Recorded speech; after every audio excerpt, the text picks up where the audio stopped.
Hello guys, welcome to my channel blooming world. ఈరోజు నేను నా ప్రెగ్నెన్సీ జర్నీని మీతో షేర్ చేసుకోవాలి అనుకుంటున్నాను. First of all, happy mother's day to every strong and beautiful అమ్మ అవుట్ దేర్. ప్రెగ్నెన్సీ అంటే గుర్తొచ్చేది పీరియడ్ మిస్ అవ్వడము, అలాగే ప్రెగ్నెన్సీ టెస్ట్ కిట్లో 2 పింక్ లైన్స్. అలా వచ్చిన తర్వాత మేము డాక్టర్ని కన్సల్ట్ అవ్వాలి అనుకున్నాము. ఫస్ట్ విజిట్ వచ్చేటప్పటికి జూలై 10th 2021. ఆ డాక్టర్ నాకు ముందు నుంచే తెలుసనమాట. సో, మేము ఒంగోలు కిమ్స్‌కెళ్ళాము. అక్కడ జనరల్ క్వెషన్స్ అడిగారనమాట. మ్యారేజ్ అయ్యి ఎన్ని ఇయర్స్ అవుతుంది? పీరియడ్ ఎప్పుడొచ్చింది? Last period and pregnancy test ఎప్పుడు చేసుకున్నారు? ఏంటి అని అడిగి డ్యుఫాస్టన్ అనే మెడిసిన్ ఇచ్చారనమాట. ఇదేంటంటే ప్రెగ్నెన్సీని ప్రొటెక్ట్ చేస్తుంది. అందుకోసం ఇచ్చారు. సెకండ్ విజిట్‌కొచ్చేటప్పుడు స్కాన్ అండ్ బ్లడ్ టెస్ట్ చేయించుకొని రమ్మన్నారనమాట. 10 డేస్ అయిన తర్వాత సెకండ్ విజిట్‌కెళ్ళామనమాట. నా ఫస్ట్ స్కాన్ అనమాట ప్రెగ్నెన్సీలో. బేబీ హార్ట్ బీట్ తెలుస్తుంది. కొంచెం టెన్షన్‌గానే ఉంది. బికాజ్ మనకి ఏమీ తెలియకుండా జీరో నాలెడ్జ్‌తో వెళ్తే ఓకే. బట్ ఈ యూట్యూబ్ చూడటం వల్ల మనకి ముందే తెలుసు కదా! బేబీ హార్ట్ బీట్ ఉంటేనే అది కంటిన్యూ అవుతుంది. లేకపోతే డ్రాప్ అవుతుంది అని థాట్ ప్రాసెస్ అనేది ఉంది గదా! సో, ఆ టెన్షన్‌గానే స్కాన్‌కెళ్ళాననమాట. స్కాన్ చేసిన వాళ్ళే చెప్పారనమాట. ఆల్ గుడ్ అండి, బావుంది అని.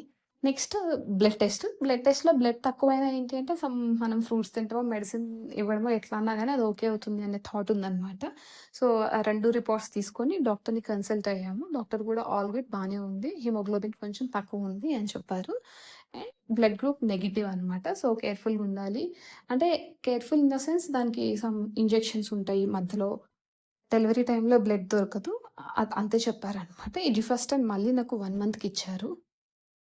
Next third visit scan and double marker. ఈ స్కాన్‌లోనే తెలిసింది లో లైంగ్ ప్లాసెంటా అని. అంటే మాయ పైకుంటుంది జనరల్‌గా అందరికి. బట్ నాకు కిందకుందనమాట.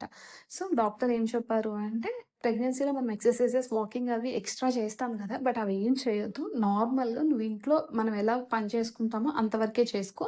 ఎక్స్‌ట్రా ఎక్సర్‌సైజెస్ అట్లాంటివి ఏం చేయొద్దు అని చెప్పారనమాట. And next double marker. Genetically మనకేమైనా ప్రాబ్లమ్స్ ఉంటే అంటే పేరెంట్స్, గ్రాండ్ గ్రాండ్ పేరెంట్స్ ఇట్లా వీళ్ళకేమైనా ప్రాబ్లమ్ ఉంటే, ఏమన్నా డిసీజ్ అది బేబీకొచ్చే ఛాన్స్ ఉందా? లేదా? అనేది ఈ డబుల్ మార్కర్ టెస్ట్‌లో తెలుస్తుందనమాట. బై గాడ్స్ గ్రేస్ అంతా బావుంది అని చెప్పారనమాట. మంత్లీ వన్స్ వెళ్తాం కాబట్టి, ఏ మంత్‌కి ఆ మంత్ మెడిసిన్ ఇచ్చారు. ఈ ఎంటైర్ ప్రెగ్నెన్సీలో నేను ఫేస్ చేసిందేంటి అంటే ఆకలేయడం. ఫుల్లుగా ఆకలేసేదనమాట. మార్నింగ్ బ్రేక్‌ఫాస్ట్ చేసేదాన్ని ఫుల్లుగా. మళ్ళీ 1 అవర్‌కే ఆకలేసేదనమాట. ఆకలేసిన 10 మినిట్స్ లోపే తినేసేయాలి. 10 మినిట్స్ దాటింది అంటే ఇక నాకు మళ్ళీ కళ్ళు తిరగడము, నీరసం రావడము అలా అయిందనమాట. ఎంటైర్ ప్రెగ్నెన్సీ ఇలా ఉందనమాట. అండ్ ఇప్పుడు కాల్షియం కూడా ఇచ్చారనమాట. ప్రెగ్నెన్సీలో కాల్షియం, ఫోలిక్ యాసిడ్ చాలా ఇంపార్టెంట్ గదా! ఫోర్త్ విజిట్ డాక్టర్ కన్సల్టేషన్ అనమాట. ఇంకా స్కాన్‌లు గాని, బ్లడ్ టెస్ట్‌లు గాని ఏమీ లేవు. జస్ట్ నార్మల్‌గా చెక్ చేసి పంపించారు. నార్మల్‌గా చెక్ చేయడం అంటే పొట్ట మీద టచ్ చేసి చూసి పంపించారు. వాళ్ళకి తెలుస్తుంది గదా! ఎట్లా ఉంది ఏంటి అనేది.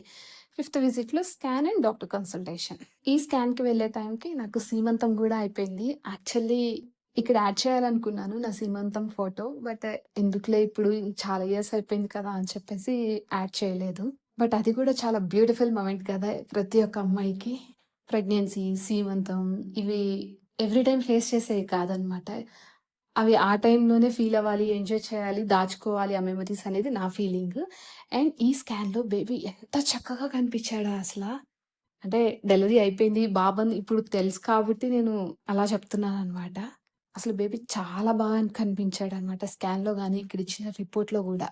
బేబీ హెల్తీగా ఉంది. తిరుగుతుంది. బాగా తిరుగుతుంది. No problem. అండ్ కిక్స్ కూడా స్టార్ట్ అవుతున్నాయి నాకు ఈ టైంకి. మెడిసిన్స్ ఇచ్చారు. యాజ్ యూజువల్ ఎవ్రీ మంత్‌కొకసారే వెళ్తాం కాబట్టి, మళ్ళీ నెక్స్ట్ మంత్ వరకు మెడిసిన్స్ ఇచ్చారు. నెక్స్ట్ విజిట్‌లో వచ్చేటప్పటికి ఫీటల్ హార్ట్ సౌండ్ చేశారు. Blood test and doctor consultation. Second విజిట్‌లో బ్లడ్ టెస్ట్‌లో నాకు హిమోగ్లోబిన్ తక్కువుంది అని చెప్పేసి డాక్టర్ ఈ విజిట్‌లో మళ్ళీ బ్లడ్ టెస్ట్ చేశారనమాట. హిమోగ్లోబిన్ ఎంతుందా లే లే ఐ మీన్ ఎక్కువుందా? తక్కువుందా? చెక్ చేద్దాము అన్న థాట్ ప్రాసెస్‌లో ఆఫ్‌కోర్స్ తక్కువే ఉంది. 12-15 ఉండాల్సింది నాకు 10.8 ఉందనమాట. అలాగే నాకు అమ్నియోటిక్ ఫ్లూయిడ్ ఉమ్మనూరు తక్కువుంది అని చెప్పేసి డాక్టర్ సాచెట్స్ ఇచ్చారు. అలాగే పప్పులో వచ్చిన వాటర్ కూడా తాగమన్నారనమాట. Next seventh visit FHS and doctor consultation. Foetal heart sound అది మనకి వినిపిస్తుందనమాట. మనం ఫీల్ అవుతాము. ఆ బేబీ హార్ట్ బీట్ అని టప్ టప్ టప్ టప్ టప్ టప్ టప్ టప్ టప్ అని సౌండ్ వస్తుంది. డాక్టర్ చెక్ చేసి పంపించారనమాట. అండ్ నెక్స్ట్ విజిట్ వచ్చేటప్పటికి ఎఫ్‌హెచ్‌ఎస్ ఇంజెక్షన్ అండ్ బ్లడ్ టెస్ట్. వెళ్ళిన వెంటనే ఫస్ట్ ఎఫ్‌హెచ్‌ఎస్ చేయించుకోమంటారనమాట. అదయిపోయిన తర్వాతే డాక్టర్ కన్సల్టేషన్ ఉంటుందనమాట. డాక్టర్ కన్సల్టేషన్‌లో బీపీ చెక్ చేస్తారు, వెయిట్ చెక్ చేస్తారు. అండ్ నాకు నెగెటివ్ బ్లడ్ గ్రూప్ కాబట్టి యాంటీ-డి ఇంజెక్షన్ ఇచ్చారనమాట. బ్లడ్ గ్రూప్ ఏమో ఇండైరెక్ట్ కూమ్స్ ఇంజెక్షన్ చేశారు కదా! దానికోసం ఈ టెస్ట్ చేశారనమాట. ఎగ్జాక్ట్‌గా డాక్టర్ నాలెడ్జ్ మనకంత ఐడియా ఉండదు కాబట్టి నాకు తెలిసింది నేను చెప్తున్నాను అంతే. నెక్స్ట్ విజిట్‌లో స్కాన్ ఉంది, డాక్టర్ కన్సల్టేషన్, ఎఫ్‌హెచ్‌ఎస్. స్కాన్‌లో బేబీ వెయిట్ కూడా వస్తుందనమాట. అంటే ఎన్ని కేజీస్ ఉన్నారు, ఎన్ని గ్రామ్స్ ఉన్నారు అని ఎవ్రీథింగ్ వస్తుంది. అండ్ స్కాన్‌కెళ్ళినప్పుడు ఆ రేడియాలజీలో వాళ్ళు చూపిస్తారు. ఇది baby head, baby hands, baby కాళ్ళు, I mean baby legs, nose, cheeks ఇట్లా అన్నీ చూపిచ్చారనమాట. యాక్చువల్లీ బేబీని 3డీలో చేయించుకోవాలని ఉంది. ఫోటో తీసుకుంటాను అని అడిగాననమాట వాళ్ళని. అవన్నీ హాస్పిటల్‌కి ఎగనెస్ట్ అండి. మీకు కావాలి అంటే ఫోన్ తెచ్చుకోండి, ఫోటో తీసుకోండి అంతవరకే అని చెప్పారనమాట. బట్ నాకు అది కూడా కుదరలేదు తీసుకోవడము. బట్ అది మిస్ అయింది నేను అనుకున్న దాంట్లో. అండ్ నెక్స్ట్ విజిట్‌లో సిటీజీ చేశారు. సిటీజీ అలానే చేస్తారు మనకు కూడా. మన స్టమక్ మీద అది పెట్టేస్తే స్క్రీన్ మీద అప్స్ అండ్ డౌన్స్ లైన్స్ వస్తాయన్నమాట. అది ఇంకా 15 డేస్‌కి ఒకసారి వెళ్తాం కదా! మనం 8థ్ మంత్ వచ్చిన దగ్గర నుంచి. 8థ్ మంత్‌లో ఐ మీన్ 7థ్ మంత్ నుంచే 15 డేస్‌కి ఒకసారి. బట్ నేను 8థ్ మంత్ నుంచి వెళ్ళాననమాట. బ్లడ్ టెస్ట్ చేశారు. సిటీజీ కూడా బాగొచ్చింది. ఆల్ గుడ్ ఉందనమాట. అండ్ నెక్స్ట్ విజిట్‌లో 9థ్ మంత్‌కి ఎంటర్ అయ్యాము. 9థ్ మంత్ వచ్చిన దగ్గర నుంచి వీక్లీ వన్స్ వెళ్తూ ఉండాలి. ఆ సిటీజీ చేయించుకుంటూ ఉండాలి. సెకండ్ విజిట్‌లో కంప్లీట్ బ్లడ్ పిక్చర్ చేశారు. మళ్ళీ ఇప్పుడు 9థ్ మంత్ వచ్చిన తర్వాత కంప్లీట్ బ్లడ్ పిక్చర్ అనమాట. సో, హిమోగ్లోబిన్, ఇదేంటి క్రిటానిన్ ఇంకా కంప్లీట్ బ్లడ్ పిక్చర్ అంటే అన్నీ ఉంటాయి కదా! అన్నీ చేశారనమాట. నెక్స్ట్ విజిట్ వచ్చేటప్పటికి 12థ్ visit. CTG, scan and doctor consultation. ఇంకా మంత్స్ వచ్చే కొద్దీ బేబీ ఇంకా దగ్గరగా కనిపిస్తాడనమాట. అందులో రేడియాలజీలో స్కాన్ చేసేటప్పుడు. అండ్ ఈ ప్రెగ్నెన్సీలో నేను ఇంకోటి ఫేస్ చేశాను ఏంటి అంటే, నా స్టార్టింగ్ విజిట్ నుంచి లాస్ట్ వరకు నాకు బ్లడ్ ప్రెషర్ లోనే ఉంది. తక్కువే ఉంది బీపీ. డాక్టర్ అడిగారనమాట, "అంతకుముందు నీకు బీపీ ఎలా ఉండేది" అని. అంతకుముందంటే మనం అంత ఫ్రీక్వెంట్‌గా ఏం చూపించుకునే వాళ్ళం కాదు కదా! సో, నాకంత ఐడియా లేదు అని చెప్పాను. ప్రెగ్నెన్సీలో అసలు నేను ఏ ఎక్సర్‌సైజెస్ చేయలేదు. ఏ వాకింగ్ కూడా చేయలేదనమాట. తిన్నాను, రెస్ట్ తీసుకున్నాను. ఆ రెండే చేశాను. సిటీజీ రిపోర్ట్ ఇలా వస్తుందనమాట. యాక్చువల్లీ ఇది నేను తప్పు పెట్టాను. ఇది 8థ్ డెలివరీ రోజు తీసిన సిటీజీ అనమాట. అది బై మిస్టేక్ నేను అలా యాడ్ చేశాననమాట. Just ignore that. Next visit వచ్చేటప్పటికి 13థ్ visit CTC and doctor consultation. ఈ మంత్స్ వచ్చిన తర్వాత పొట్ట నిండుగా కనిపిస్తుంది కదా! 9థ్ మంత్‌లో మళ్ళీ సీమంతం జరిగింది నాకు. డేస్ దగ్గరికొచ్చేస్తున్నాయి. 9థ్ మంత్ వచ్చాక డెలివరీ ఎప్పుడైనా అవ్వచ్చు రెడీగా ఉన్నాననమాట. కార్డ్ లైఫ్ నుంచి మేము స్టెమ్ సెల్స్ స్టోర్ చేసుకున్నాము. దానికి ఒక ప్రాసెస్ ఉంటుంది. ముందే వాళ్ళని అప్రోచ్ అవ్వాలి. వాళ్ళు ఒక కిట్ ఇస్తారు. డెలివరీ రోజు మనం ఆ కిట్ తీసుకెళ్ళాలి. వాళ్ళకి ఇన్ఫార్మ్ చేయాలి. అఫ్‌కోర్స్ హాస్పిటల్ వాళ్ళు కూడా ఇన్ఫార్మ్ చేస్తారు. బట్ మేము కూడా ఇన్ఫార్మ్ చేశామనమాట. మేము హాస్పిటల్‌కెళ్ళి నా డెలివరీ టైంకి షార్ప్ వాళ్ళు వచ్చేసారనమాట. 7థ్ మార్చ్ విజిట్‌కెళ్ళాము. అప్పుడు డాక్టర్ చెక్ చేసి లేబర్‌లో ఉన్నావు. ఎప్పుడైనా డెలివరీ అవ్వచ్చు. దగ్గరే అనుకుంటే వెళ్ళిపోండి. లేకుంటే అడ్మిట్ అవ్వమన్నారనమాట. దగ్గరే వెళ్ళిపోతాము అని చెప్పాము. సో, లేబర్‌లో ఉన్నావు కాబట్టి వాక్ చేయమన్నారు. నేనింకా ఇంటికొచ్చిన తర్వాత ఈవినింగ్ 1 అవర్ వాక్ చేసి ఇంకా డిన్నర్ చేసేసి పడుకున్నాను. మిడ్‌నైట్ 2:00కి నాకింకా బ్లీడింగ్ అనమాట. ఫుల్‌గా వాటర్‌లాగా వచ్చేసిందనమాట. ఇంకా మేము అమ్నియోటిక్ ఫ్లూయిడ్ ఏమో అనుకున్నాను. కాదు, అది బ్లీడింగ్ అని తర్వాత తెలిసింది. హాస్పిటల్‌కి కాల్ చేసి ఇమ్మీడియేట్‌గా హాస్పిటల్‌కెళ్ళిపోయాము. మేము వెళ్ళిన తర్వాతే డాక్టరొచ్చారు. మేము వెళ్ళాక చెక్ చేశారు. బ్లీడింగ్ అయింది. లోపల బేబీ ఎలా ఉంది, ఏంటి అని. బేబీ బావుంది. అమ్నియోటిక్ ఫ్లూయిడ్ ఉంది. బట్ ఈ బ్లీడింగ్ ఎందుకయిందనేది వాళ్ళకి అర్థం కాలేదు. తర్వాత డాక్టర్ అడిగారనమాట, "ఎందుకు, ఏమైంది?" అంటే, "ఇట్లా వాక్ చేశాను" అన్న. అదే రీజను. ఇప్పటి వరకు ఎప్పుడు చేయకుండా ఒక్కసారిగా 1 అవర్ చేసేటప్పటికి ఇలా అయింది. బట్ ఇట్స్ ఓకే అని చెప్పి సిటీజీ చేస్తూ ఉన్నారు. పెయిన్స్‌కి ఇంజెక్షన్ ఇచ్చారు. ఒక టాబ్లెట్ ఇచ్చారు. ఎందుకు అంటే, "మీ బీపీ చాలా హై చూపిస్తుందండి. హై ఉండకూడదు" అని. ఇంక డాక్టర్ అన్నారనమాట, "నీ ఎంటైర్ ప్రెగ్నెన్సీ బీపీ లో ఉంది. ఇప్పుడెందుకు టెన్షన్ పడుతున్నావు? వరీ అవ్వద్దు. నేను ఇక్కడే ఉన్నాను. ఎందుకంత టెన్షన్" అన్నారు.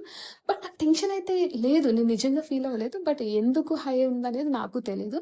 టాబ్లెట్ ఏసుకున్నాక నార్మల్ అయింది. పెయిన్స్‌కి ఇంజెక్షన్ ఇచ్చారు. పెయిన్స్ రావడం స్టార్ట్ అయ్యాయి. 6 సెంటీమీటర్స్ వరకు డైల్యూట్ అయ్యాను. నాకు పెయిన్స్ తెలుస్తున్నాయి. నేను ఫీల్ అవుతున్నాను. నేనేమో పడుకోలేకపోతున్నాను. నాకు కూర్చుంటేనే కంఫర్ట్ ఉంది. కానీ వాళ్ళేమో పడుకోవాలండి, కూర్చోకూడదు అని చెప్పి నన్ను పడుకోబెడుతున్నారు. పెయిన్ తెలుస్తుంది. బేర్ చేస్తున్నాను. 6 సెంటీమీటర్స్ డైల్యూట్ అయిన తర్వాత మా బాబు మెకోనియం పాస్ చేశాడనమాట. మళ్ళీ అది బేబీ తిన్నాడు అంటే మళ్ళీ బేబీని బాక్స్‌లో పెట్టాలి. ఇదంతా ఎందుకు రిస్క్, ఎమర్జెన్సీ సి సెక్షన్‌కెళ్దాం అని చెప్పి సి సెక్షన్ చేసి 10:06 ఏఎంకి మా బాబుని బయటకి తీశారు.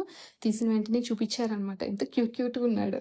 ఇంకా తీసిన తర్వాత వెంటనే బాబుని పీడియాట్రిషియన్ దగ్గరికి పంపించారు. నన్ను రూమ్‌కి షిఫ్ట్ చేశారనమాట. నేనెళ్ళి రూమ్‌కి షిఫ్ట్ చేసిన తర్వాత ఒక హాఫ్ అన్ అవర్, 1 అవర్‌కి బేబీనిచ్చారనమాట. ఫీడింగ్ కూడా అంతా చాలా నార్మల్‌గా జరిగిపోయింది. బేబీ పుట్టిన వెంటనే బేబీకి కూడా బ్లడ్ టెస్ట్ చేశారు. బేబీది బి పాజిటివ్, మమ్మీదేమో బి నెగెటివ్. బాబు పుట్టిన వెంటనే తీసిన పాదాలవి. ఎంత క్యూట్ ఉన్నాయో గదా! ఫీడింగ్ కూడా బాబు హాస్పిటల్‌లోనే స్టార్ట్ చేశాననమాట. అంతా నార్మల్‌గానే జరిగింది. హాస్పిటల్ నుంచి ఇంటికొచ్చేసాము. 2 మంత్స్ ఏమో అయింది బాబుకి. హెడ్ బాత్ చేయించేటప్పుడు వాడు అలిసిపోయి అమ్మ అనేవాడనమాట. మా అమ్మ మస్తు స్ట్రిక్ట్‌గా అరిచేదనమాట మమ్మల్ని. అమ్మ అని పిలవకూడదు, తాత అని కానీ, అత్త అని కానీ పిలవాలి అని. లాస్ట్‌కి వాడు అమ్మ అనే పిలిచాడు. చెప్తూనే ఉండేవాళ్ళనమాట. అమ్మ అని పిలవకూడదు, అత్త పిలవాలి లేదా తాత పిలవాలి అని చెప్పేసి. వాడు ఆ 2 కాకుండా అమ్మకి కావాల్సినట్టు అమ్మ అనే పిలిచాడు. అలా నా ప్రెగ్నెన్సీ కొంచెం సాఫ్ట్‌గానే అయింది అనిపిస్తది నాకు. డెలివరీ అయిన తర్వాత నేనంత చూడ్డానికి చాలా సిక్‌గా అలా ఉన్నాను కానీ, మెంటల్లీ నేను చాలా హెల్తీగా ఉన్నాను అనిపించింది నాకు. ఇక్కడ చూడండి, my name is birth of Mounika. Baby ఫైల్‌లో అయితే మదర్ ఆఫ్ మౌనిక అని ఉంటుంది. అంత చిన్న బేబీకి బ్లడ్ టెస్ట్ చేస్తారు కదా! ఎంత బాధ అనిపిస్తదో వాళ్ళకి గుచ్చినప్పుడు. బట్ థింగ్ ఏంటి అంటే వాళ్ళసలు దాన్ని ఫీల్ అవ్వలేదనమాట. బాబుకి తీసేటప్పుడు అసలు కొంచెం కూడా కదలలేదు. నిద్రపోతున్నాడు. నిద్రపోతున్నప్పుడు తీశారనమాట. ఏం కదలలేదు.